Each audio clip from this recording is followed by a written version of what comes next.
Very happy to hear that. David is a fourth generation San Mateo County resident. That's really nice to hear. Raised in Pacifica, now living in Daly City with his family. Um, and he's also served on regional boards and commissions, including the MTA, Samtrans, San Mateo Medical Center, San Mateo Health Commission, and the Behavioral Health Commission and the Commission on Aging. All throughout his career in public service, Canepa has dedicated himself to 5 pillars of leadership: housing justice and affordability, public health and wellness for all, combating loneliness, climate resilience and environmental stewardship, and economic mobility and empowerment. All the same things that our club is very much in favor of. In fact, we have task forces, and our social justice task force often is looking at the topic of mental health, and loneliness in this topic really falls right under that umbrella, and is something I didn't realize that the county was dealing with. And so I'm really thrilled to introduce Supervisor Canepa, who's going to be talking to us tonight. And everybody, if you'll mute, and then what we'll do is we can post questions into chat, and at the end we'll do a Q&A, and we'll do a raise hand to make sure we get everybody in order. Thanks. On to you. All right. Well, first of all, thank you so much. Before we talk about loneliness and the county's actions around loneliness, I wanted to share with you some good news that might be of interest. At 11 a.m. on Monday, we'll be having a rally and press conference. Supervisor Cochet is co-sponsoring. And Mike, this might answer your question. We're putting forth a resolution in support of Proposition 50. And we know the importance of this measure in light of the extraordinary circumstances we're living through, and especially what's happened in Texas. And people fail to realize that it's not just a Texas issue. This may be other states as well. And so we'll be having a rally and a press conference at 11 on Monday, and then we'll be taking up a resolution in support of Proposition 50. Someone had put up a mailer. In my house, I've received about 3 or 4 mailers. And the reason I said earlier, extraordinary times, these are really just different times. Now, if you look at the previous independent commission, I think the intent, bipartisan, was really to sort of, have this independence. But I think in light of, what's going on, this is extremely important, and we really need to lean in and to support this proposition. And so, in San Mateo County, just some fun facts around loneliness. The county has done a survey, and the survey was conducted about 1.5 years ago, 2 years ago, in San Mateo County, which is the second healthiest county in the state of California behind Marin, which is the third wealthiest county in the United States. 52% of our residents feel lonely, and they feel there's social isolation. And so about 1.5 years ago, we followed the guidance of Dr. Vivek Murthy. He was our Surgeon General. And we declared loneliness, the first county in the United States, as a public health crisis. And really, when you look at it, what the Surgeon General has said is that, and other health professionals, that loneliness is like smoking a pack of cigarettes a day, just in terms of not having that connectivity, not having sort of those the connections. And people think that, well, and it's true that it's amongst older adults, and yeah, that's an issue, but it also has adverse consequences for those 18 to 22. And so what we've done is we've partnered with UCSF Dr. Carla Perisnati. She's worked on this issue, if you can imagine, for over 12 years. And then we've also partnered with a trusted nonprofit provider, and they're called Peninsula Family Service. I know many of you know Peninsula Family Service. And so what we did is, we brought together various cities and stakeholders and really try to look at it from two perspectives. One, from the data side of it, and that's where Carla's work is focused on. And then the Peninsula Family Service side, which is a nonprofit, and then the County of San Mateo, and really tried to mesh these three. So you have the nonprofit, you have the academic institution, and then you have the county. And it's really trying to figure out. We understand there's a problem. What can we do to try to solve that problem? Well, look no further than two countries that have really been leaders in this area, and that's the United Kingdom and Japan. And so the UK has done some tremendous work on loneliness. They've really, what do you do in an awareness campaign? How do you make people aware? Well, they've used social media as a tool, and it's brilliant when you think of it, right? To make people aware of what is loneliness. So when someone says lonely, and let me share, a quick story. When someone says lonely, I was talking to some assembly members in Sacramento. They don't want to use that word. They think that's just a negative word, and so people mask it with different words. And I think what they're trying to do in the UK and in Japan, and I think what we're trying to do with our work here, is to make sure that that word is not a shameful word. And we're trying to make sure that people, if they have this feeling, that they should be that should be something that they can embrace. And so um, what they've done in the UK is they've done an extensive outreach campaign to social media, connecting people through investments and making sure that there are resources available. The third is really making sure that people have the connectivity to connect with groups. So let me kind of talk to you a little bit about what we're doing in San Mateo County, what we've done for the last year and a half. We've connected through, we call it our Loneliness Through Light campaign. So our um, first event was with Kevin Adler. It was held at the Atherton Library, but the event was focused on what does loneliness look like for those who are unhoused. And then the second um, thing that we were able to second event we were able to put together is what does loneliness look like, and how do pets or animals? And we partnered with the Peninsula Humane Society. How does that sort of work out, and how do animals interface? Whether it's walking with a group of people, how do our furry friends help in terms of connectivity? The other thing that we've really been able to do in this loneliness to light series is really how do we work with groups, older American groups, so age-friendly cities. How do we work with making sure that people are able to have the resources? And so what the county has done is the county has invested about $1 million right now to see what we can do to work with people, peer counseling, which is basically peer counselors in North Fair Oaks, San Mateo, Daly City, but these leaders connecting with people on the ground to create this connection. And so the work is really predicated on making sure that people aren't isolated. One innovative program that I think is really neat is what we've been able to do with. I sit on the Metropolitan Transportation Commission, but some people don't have transportation to get out of their house. They just don't.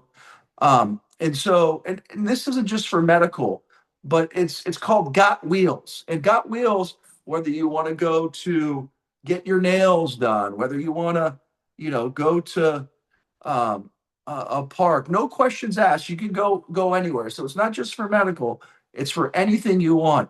But taking people who may be in their houses and then bringing them to places where it doesn't cost them anything to travel. And so this work is it's very very important work in terms of making sure that people don't feel like they have no one, and it really tries to get at the cusp of eliminating social isolation as much as we can. And so that is sort of an overview of the work that we're doing in the space. For those, 18 to 22, what can we do to connect them? As you know, a lot of people, including myself, we're heavily dependent on our devices. But what can we do to create groups, whether it's, anime, whether it's, Minecraft, whatever people's interests are, but really making sure that we create a space that's safe and that there's connectivity. And so that is a little bit about what we're doing around loneliness, and then really trying to destigmatize um, that people there is a safe place. There are others. The governor launched a program about 6 months ago. We're working with the governor's office, and it's basically how can you connect with six friends or six people. And so that program, in partnership with us, we pulled together an event at the event center. So this is on the governor's radar, and they're doing some work on connecting folks through these six friends. And obviously, we've had conversations with people who are in the technology space and how that could be used as a potential tool. And so that is really what our work is about. I'm excited. I'm enthusiastic about it. I think we're holding an event or in partnership with Kaiser October 8th to talk about this issue. And I think the more we talk about it, the more we discuss this issue, people become more comfortable about it. And I think that's my charge and others' charge to make sure that people really feel like they have a safe place to discuss this. And it's something that I think people for a long time, and maybe the pandemic sort of brought this out even more, but they feel like they can't communicate or can't share. And we want to tell people is that, hey, look, um, this is a safe place, and we're here to try to help as much as we can. And so I just appreciate the opportunity tonight to really speak about this. It's an important issue. Well, I'll open up the Q&A, and I'm going to actually ask the first question. You talked about a safe place. Um, what are some examples of these safe places? Yeah, that's a really good question. So I think the peer counseling groups um, is really through Peninsula Family Service is a really really safe place. I do think one of the things that we found out is that because people's licenses may have gotten taken away for health ailments or they can't drive anymore, that they're just stuck at home.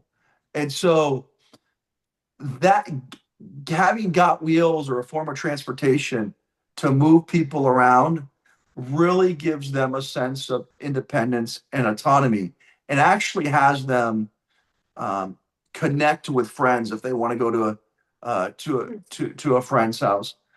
The other thing that I think is critical is, um, it's not easy for people. You think it's easy to go to a rec center in Redwood City, or you think it's safe. It's not as easy as you think. And Redwood City has some incredible programming. They do a great job over there. Bruce does amazing work.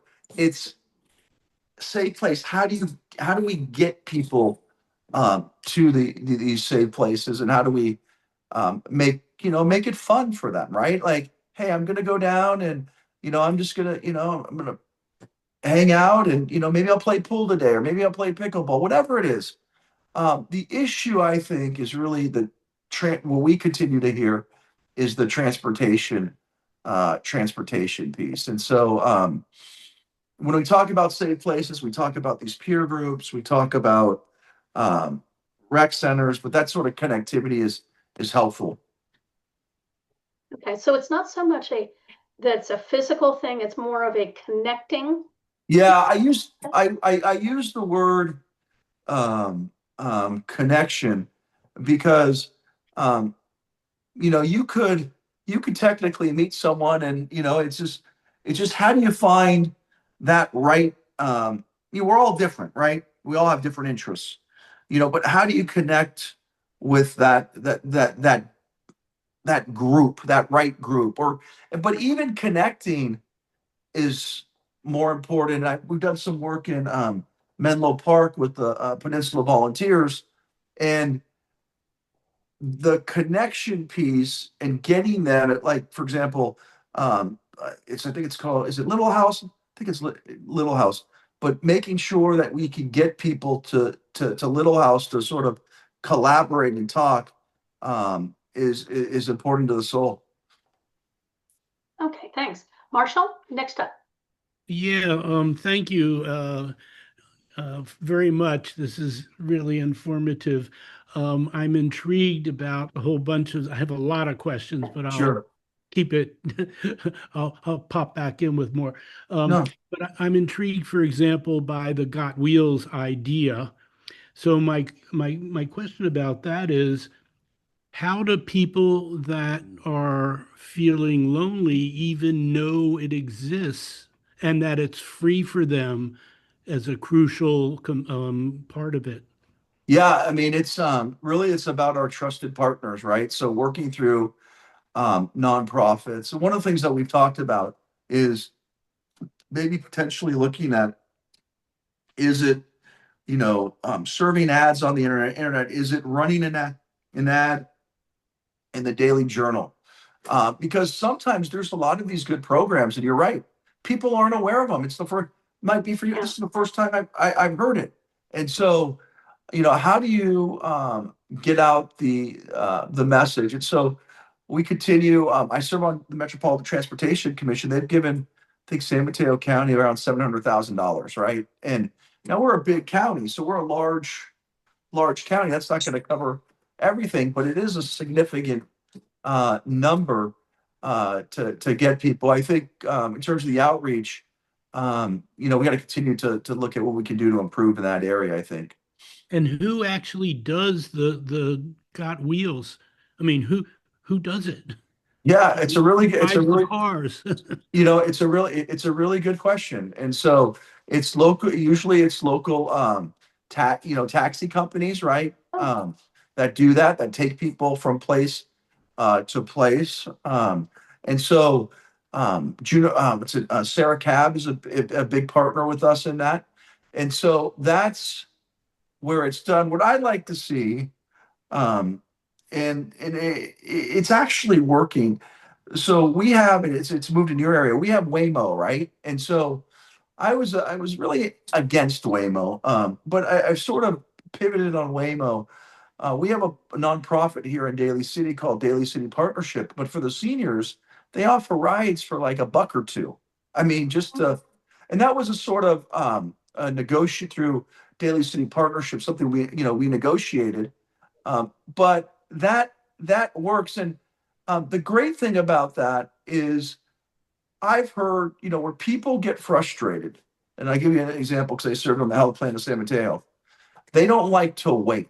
So, like if you have a medical doctor pickup, I get there, but wait a minute. I go through my appointment, and then I have to wait and wait and wait. And so with God, and it's an inconvenience. An hour and a half is an inconvenience to people. But if we're able to, and I think that the beauty of Got Wheels is this ability to uh, to get people to and from in a quicker manner. Well, that's absolutely fascinating. Now, I thought the medical center did it with um, what's the other Lyft. driving? Lyft. Yeah. Yes. Yeah. So what you're smart. So what they do now, the partnership is the you could call them up, and then they have someone who handles it via phone through Lyft, and then Lyft deploys the car. In the past, what the issue was the issue of, I think they had a carrier that was sort of like a van, and people were complaining about delays. But yeah, we had migrated to that, I think, several years ago. Yep. Right. Thanks. Diana, you're next. So I was really interested in a couple of the events that you had mentioned, and I want to put them in chat. So the Prop 50 you said is tomorrow. When is that? Oh, I'm sorry. It's Monday at 11 a.m., 500 County Center, and they'll be located in the plaza. Okay. And you're more than welcome to come. And if anyone wants to speak on behalf of the organization, you're more than welcome to. That's fine. We've invited, um, I think we've invited all the constitutional officers from the state, and we've invited our assembly and senate delegations.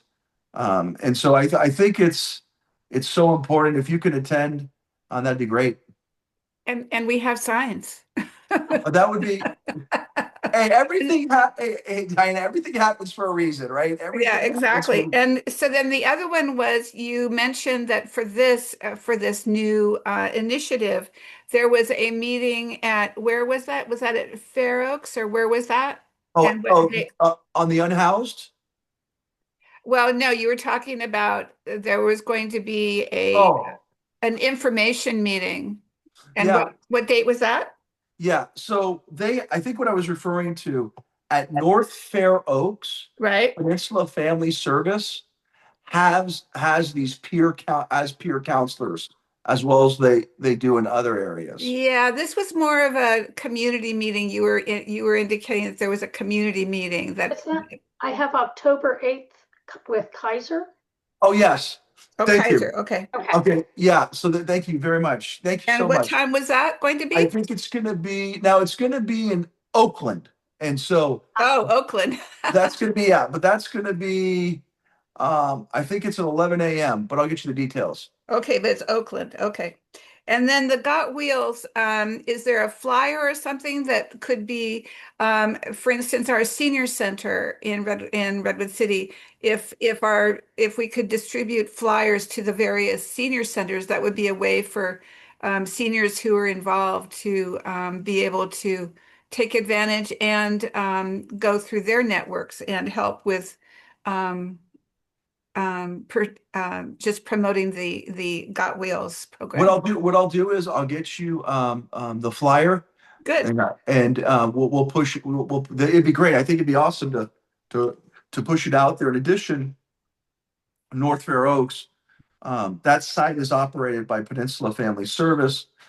So yeah, that to me that makes a lot of sense in terms of getting the outreach piece. Great. Okay, thank you. And I'm just thinking that would be another outreach with like maybe the libraries. I'm Right. thinking for the younger.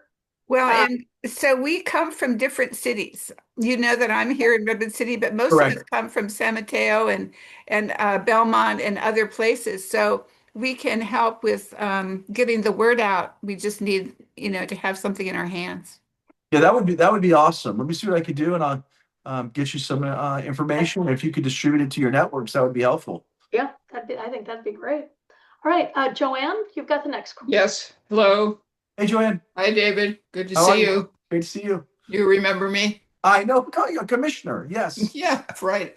I liked I like to remind you every time I see you here and there or whatever. Anyways, my comment is or question. First of all, I was wondering if there's a recording of the presentation that you gave about a year and a half ago in Redwood City when we kicked off the loneliness I do. You know what? I think we do. Let me see if I can get that to you.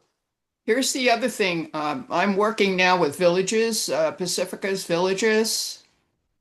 And Oh, cool. where we are, villages on the whole is probably very interested in presenting that video, or if you have access to that, because I thought it was very interesting, a lot of research, and so that would be powerful if you could get it to us. And Pacifica's Villages is in connection with Coastside Village. So, in case you're looking for us, the other thing I wanted to say for the questions that came up about all the transportation, that every community center has information about the transportation specifically that was discussed. But the Commission on Aging does this Help at Home book. You can get that. You could get this at the senior centers. You could even get it by writing to Aging and Adult Services in San Mateo County. It's free. They'll send however many you need, and how many you want to distribute. And it has every San Mateo County information resource. A few out of San Mateo, like San Francisco, has some wonderful institutes on aging, et cetera. So Huh. that might be in here. But all the information that seniors always search for, and that's why we put this together, is like, it's in one booklet, because we're confronted with things as we age and we don't realize what those issues are. And all of a sudden we need, for instance, help at home, or you need transportation, yeah, which you haven't had unnecessarily before. So, anyways, I highly recommend this. If you give me your address, I can get Mhm. you some. I can get them to you. And otherwise, I know that you can do it on yourself, and David has access to these. Thank you. So Can I tell you? that's what I wanted to share. And Thank you. also, Yeah. Peninsula Family Service does groups. So if you know somebody that's feeling isolated and et cetera, you can get in touch with them, and they'll make arrangements. They're all over the peninsula. They're on Zoom, so it's easy access. And it's just a connection with community, which we all Would you put need as your information community. in chat too, please? That would be great. And Okay. thank you for mentioning the book. Yes. That is such a. Forgive me for the oversight for not mentioning that. I'm so glad you mentioned it, because that is really sort of the Swiss Army knife of resources, right? I mean, Exactly. Yes, there's exactly just for us. so much to unpack there, and you're right though. I like how you said, as you age, you're going to go through different challenges, but to have that as a resource is pretty powerful. And you mentioned, which we work with the San Francisco Institute on Aging. There, Yes. it really, you're right. That is a really powerful resource. Yes. Thank you for listening. No, thank you for Thank chiming you. in. I want to come back to talking about the transportation for a minute because, we've been kind of focusing on providing this for seniors, but is this also this Got Wheels? Is this also available for young people? My understanding is it's 65 plus. Okay, okay. That's an important piece. Yep. It's one of the things earlier you were mentioning though was the 18 to 22-year-olds. And so I'm wondering well, is there a transportation option for them? Like, for example, to get to the Peninsula Family Services? Yeah. What's really interesting, and it's so funny, these conversations they're helpful to you, but probably more helpful to me. We just found out today, and Diana, this might be something of interest to you. We have through Samtrans now, we have what's this micro transit. It's really smaller bus, but it's east to west. And we've seen from East Palo Alto to Half Moon Bay on the coast, we've seen like a 47% increase in rides. And what it is it's kind of an on demand as well, right? And so I think what we have to do, a lot of young people, and I was, we were all young at one time, but a dollar or $2 to ride transit doesn't seem like much, but it is a lot. And so I think creating pathways through transit, what they've done, and this is very interesting. We have mid-pen housing in San Mateo County, and then for some of the junior colleges, they piloted this, and now San Francisco State, they have what's called a Bay Pass. And what a Bay Pass is a Bay Pass allows people free transit throughout the system. So if you go to Google, it's very fascinating. If you put Bay Pass, you could really see sort of the impact. And we have in San Mateo County, we have a lot of affordable housing. We certainly need more affordable housing, but working with MidPenn in this pilot, it gives people the opportunity to take transit for free. And I think, we're talking about, one of the other big issues I'm working on, and it's controversial, right? I mean, Caltrain is on the verge of failure if we don't move forward with a regional measure. Okay. And a lot of people don't want to, they don't want to admit that. But you look at Samtrans. Who does Samtrans serve? Samtrans serves the most vulnerable riders, people who need they don't have a car, but they need that transportation. And so we need to find avenues, and I think the Bay Pass does that, where people are able to get on transit at a free rate for those who qualify. So you bring up some very valid points there. Yeah, that's a good one. I'll keep that in mind and look into it. Because we do know there's a lot of services around for seniors, and we do have our senior centers. But a good part of this loneliness is it's the disconnect kids have. Correct. Yeah. It's All right. it's a lot of screen time, right? And Yeah.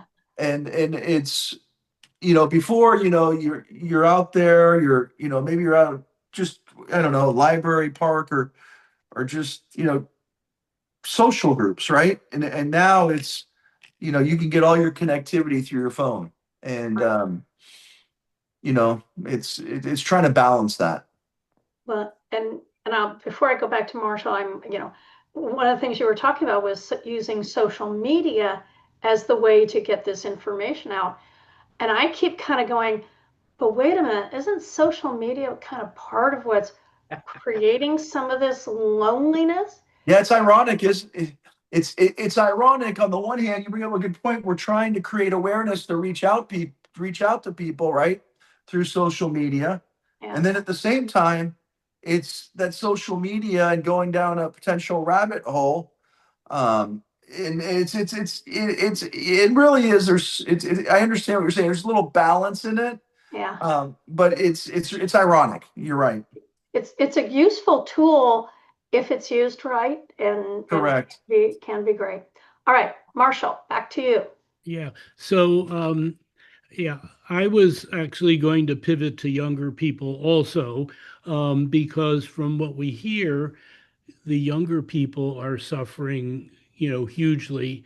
And most of the focus that I'm hearing is on older people. Correct. Um, and there's a big infrastructure set up to help older people. Not enough, but it's there. But there isn't really for younger people as much. There aren't junior centers like senior centers. And so my question, okay, so what is the age distribution in the data on loneliness? And I know it's a huge area, but is the age distribution what we're hearing about in the media really mostly young people, also older people that are isolated because they can't get out? But young people, how are we actually getting to the young people? And Yeah. what is the age distribution? Yeah. Yeah, I think so. The age distribution, I said earlier, 18 to 22, probably 16 to 22. I think one of the things is really, how do we interface with with schools, right? So let's talk about high school. Let's talk about college. I mean, that sort of interface is just is critical. And I think the key is, and you said, just thinking about, and I'm digressing here, but I'll tell you, you mentioned about sort of the resources going to older Americans. Here's a fun fact. In San Mateo County, we have, our affordable housing. Our affordable housing, our largest demographic is older Americans, right? And so getting back to what you're talking about on the specifics, I think, look, it's totally trying to make sure that you're speaking to young people, whether it's through a counselor, right, at school, but make availing them and finding out what's their interest. What are they interested? Hey, I'm interested um, in drawing, right? Well, how do you create? I've talked to these counselors, right? How do you create that sort of step of making them get connected with potentially an art group or a photography club? So everyone has varying interests, but again, it goes back to the cohesion point. The cohesion point is, do you sort of just stay on the phone all day, really don't, you're just living through it. You're living through social media, you're living through everything. Or do you take yourself out of these places and say, hey, look, through exploration, hey, you know what, we want to join this club. And I think, to talking to other professionals and in this space. And as you know, resources are limited, but these are the things that I've heard to be successful in terms of connecting young people, especially in a school setting, with aligning their interests. Well, when I was talking about age distribution, I mean, thank you, that's the Mhm. big issue.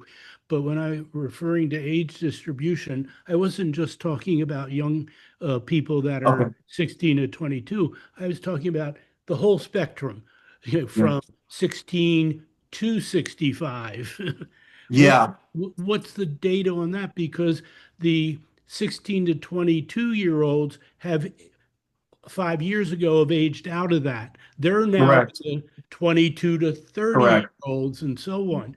And that's part of the issue, I assume, as well. Yeah. It's well, the data supports, well, who demographically does anyone know who suffers the most in San Mateo County around loneliness, demographic wise, and gender? Older people and So it, older men, I guess. correct. It's you're right. It's older white men. Yeah. It's old white men. Not to say there isn't so that sort of demographic, it's not even, and even when the Surgeon General did his study across the nation, it was white males who off the charts are lonely. I mean, just off the charts are lonely. And so in this space, and I don't know specifically, what the data is around each sort of group, but what I do know is where people start to begin to feel a little bit more lonely is probably 55 plus, and then it sort of tracks. And this makes sense because what typically happens, maybe if they have children, their children are out of the house, right? They're sort of empty nesters. Sometimes people they separate, right? Marriages and so forth. And so there's just different life activities that happen that sort of change people. And what I was told, we did this convening, is the simplest thing is, hey, look, you know, the friends that I had were connected to my kids, right? And then my kids, they went off to college, or they became adults. And so really trying to recognize all of this and the arc of life, I guess you could say, is interesting, and how we adapt the work around that. Mike, next. Yeah, well thought out. The what I was thinking of, have there been any outreach to, considering we want more venues or geographic distributions where people could walk to or hobble to or whatever to get to to someplace to socialize. Obviously, the senior centers are a number one, and I've recently been visiting the San Carlos one because a friend of mine was running one of the classes. Very lovely place, and you can't beat that venue for basically Mhm. whatever you want to do, from pool to play cards to sit in the corner and lie to each other how wonderful your youth was. But the fact remains, it's there. So I was curious if they have had any outreach or chatted with any of the fraternal organizations, like in San Mateo, there's about three right on 20th Avenue. I think the Odd Fellows and the Yep. Elks, because these guys, all right, they're looking to have probably fairly expensive people to pay, their annual membership. But the fact remains, they might be inveigled into, say, having simply an open house type of thing once a month or week or whatever for basically this kind of purpose. And if nothing else, that might even get them a few new members eventually. But the fact remains, these places are sitting there. They seem to be kind of empty most of the day. And I'm just curious if they could be persuaded to perhaps open their doors. And as you're saying, the older white males would certainly, I mean, that's something that they could probably get to, even if they did have to drive. They're probably a little too old for grabbing a bike, but the fact remains, uh, I know, well, I knew a woman who took Ready Wheels to go to a drumming class in San Carlos every week. Uh, and she's, I think, in Menlo or something. But the fact remains, it does take a little bit of motivation on the part of whoever wants to do something about that feeling, you're just hanging around watching movies all day on the TV or Correct. something. You definitely want to do better than that. And the fact remains, I was just wondering if some of these fraternal orders, aside from the libraries, which are perfect for the younger people, provided they have a spot where making a little bit of noise isn't going to bother anybody, they might have a soundproof area to go and have a class or interactive discussion among young folks or whoever would care to go there. But the fact remains, having a distribution of venues, and the beauty of it, none of this really costs much. I mean, you're not putting in any infrastructure. So, I mean, it's something our imagination should be able to resolve, But I just threw that out there that, yeah, thank This is you. can I tell this is an excellent point, right? This is, you look at let's talk about social connectivity, right? We talk about the Rotary, talk about Elks, you talk about, these social clubs, and it's a really interesting point that you're bringing up. What they've seen is there's been sort of a decline, right, in people who are members before, right? So what can we, churches, synagogues, mosques, these are all connection points for people. But I like your point of utilizing spaces. And I'm going to think about it and take it to my staff tomorrow morning. But what do you do with spaces that doesn't cost you much for an infrastructure build out? Doesn't, we're not talking about, a development. We're talking about something that may be underutilized, but could really be a community benefit. And so I align, your thoughts with, with sensibility, and it makes sense, and it's practical. Never thought of it before, but something to definitely look into. Libraries too. Yeah. Oh, yeah. Yeah. Well, and those are also areas that might be something that could be a magnet for young people. And, having someplace that's got pool tables, great. Have a contest. But I kind of like to go back for a minute. I want to talk a little bit more about the social media side of this.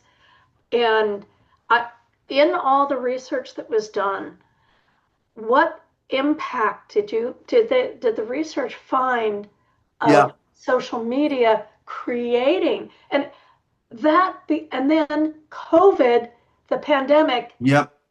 you know, are people still in that pandemic mode that they're still just staying at home because and not going anywhere? Is that part of this? Yeah, look, I think you know social media very well. You look at your you know, your reels, you look at what's being served to you, right? And with the algorithms, right, they try to identify what your interests are, right? And so, you know, you look at politics in a microcosm. You know, you may be served certain messaging because you know whether it's you know you scrolling through and that sort of thing. I mean, I think what I hear from young people, one of the big issues is, and you know that I mean, I was a teenager 40 years ago, 30 years ago, is really this issue of acceptance, right? Like, hey, look, I may not, you know, I'm seeing, you know, these people and how they look and how they talk. And hey, you know what? I'm just not them. And I feel like I'm out of place. Right. And I think that's what social media sometimes amplifies, right? Is um, not being the cool kid in school, right? And when I talk to young people, I talk to them a lot. Um, that seems to weigh on folks, right? Like, hey, um, you know, I just want to be um, accepted, and sometimes what people do is because you know they may not think of themselves as you know being you know, accepted, they sort of, you know, they just isolate and then they may try to find their, you know, find it through the phone, right? They might find, you know, whether it's fantasy. And I think what we're trying to do is to say, hey, look, there's an ability to connect with your classmates. There's an ability to, you know, find a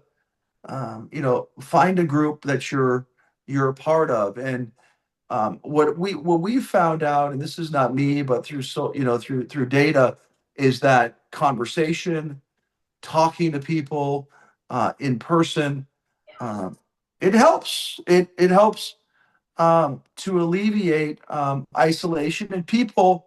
What do I mean? It's the basic. What do people crave? People crave being heard, right? Like people want to be heard, and I think with our young people and just talking to them, you know, a lot of them are just they just want to be heard. They want to know that you know people are listening to them. And so I think creating the spaces to do that is important. And I think especially for you know our high schoolers, creating a space where they feel comfortable to do that. And there are many nonprofits here. I know we have, you know, the Daly City Youth Health Center that goes out and reaches out to young people. They're a trusted partner, you know, CBO nonprofit that have different groups, and these groups talk about an array of issues. It's in person. What's your lived experience like? Here's what my lived experience is like. And so I think having those conversations really help people. And a very, you got to remember, I mean, 16 to 22, it's not an easy time in people's lives, right? It's transition. It's, you know, trying to be accepted, whatever that looks like. And so I think more face-to-face communication and in person really does make a difference. And the other, and as you said, transportation is key, especially when you're younger like that, because you know, like so Diana put in the Clipper Bay Pass. Yep. So that is this definitely something I didn't know existed. I'm really glad to hear it because that's you know if it's great if you know there's a group over there, but if you can't get there, you know, and part of that is safely. You have to have um, Correct. whether you're going with a partner that you're going with or by yourself, but you have to be safe to also get there. And for young people, that's not always an easy thing. So It's not, it's, the largest affordable housing development is going to be in my district, right? And so we have foster youth. We have about 25 foster, but they're in that sweet spot, right? They're not in the system, but they're 18 to 25, okay? right, The question comes, okay, if they want to go to college, you have free, community college for all, okay? It's Skyline. But they're on the San Francisco border. Public transit is rich, but if I'm paying, $3 or $5 a day, that may knock me out. You know what I mean? That may just be too much. And so I think the Bay Pass, I think really helps people who need it the most. And rather than charging our foster children, $5 or $7 a day, it gets them to where they need to go so they can have upward mobility. And that's, I think we're all trying to get there for them. right. And that again, that's like, like, especially with like foster youth, you don't want them falling through the cracks because, you know, we, they need to have that extra helping hand. And just a day pass like that could be all it is the difference between success and failure. And I don't want to digress here, but we've had a lot of success. Universal basic income gets criticized Mm, sometimes, but well, Supervisor Corzo and I were able to work with foster youth to get them, and then even those transitioning with a UBI. I think the tune was like 1,000 a month. That helps. I mean, yeah, that's substantial. And I think we always want everyone. Oh, you pull your bootstraps up, right? And I think the mentality should be, what can we do to help you? Because being a young person without the resources, without the family. yeah, without the family, it's Yeah, yeah, and as you know, the data around foster youth is not the most encouraging data when it comes to incarceration, right? And that's not me saying it. That's just what the statistics show. And so I think what we should do is to continue to double down, triple down, and making that investment. So at least we try to give folks a chance. So right, right. Do we have any other last questions? Okay, well, Supervisor Canepa, it was really great. I What think I can we speak, do is my question. well, I think you should join Diana. Are you still there, Diana? yep, I think we'll all get together on Monday at 11. yeah, And I think this Proposition 50 so critical to our democracy, right? So very, very important. I think what we do in California really resonates.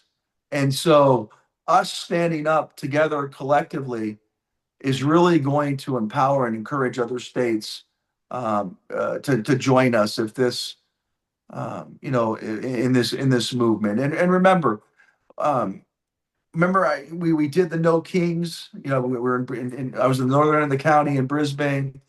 There's a reason we have term limits. There's a reason that we have our constitution. And right now, what's happening is a bad dream.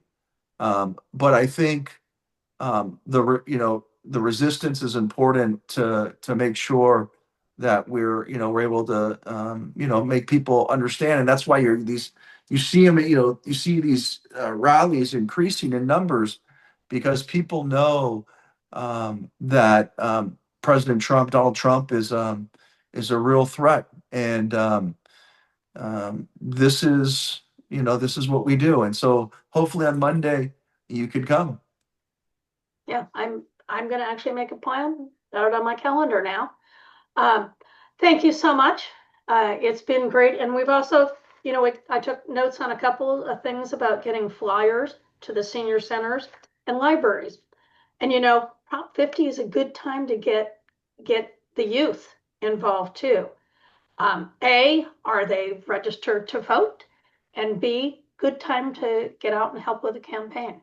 And thank you. I mean, thank you. You all are on the ground and doing some amazing things. And having leaders such as yourself standing up and standing up early on, is really critical. And this, what you do, it really does take courage. It takes a lot of courage. And so I just want to thank you and thank all of you for having the fortitude to do this work. Well, thank you much. And Thank you. we'll see you on Monday. All right. Good You guys have a great night. work. All righty. Okay. Ciao. Okay. Wow. Phew. That was a lot more interesting than I was anticipating. And boy, what a complex problem. And something too, I think, for task forces to take back this next meetings and discuss some more. How else can we do? We were Social issues, yeah.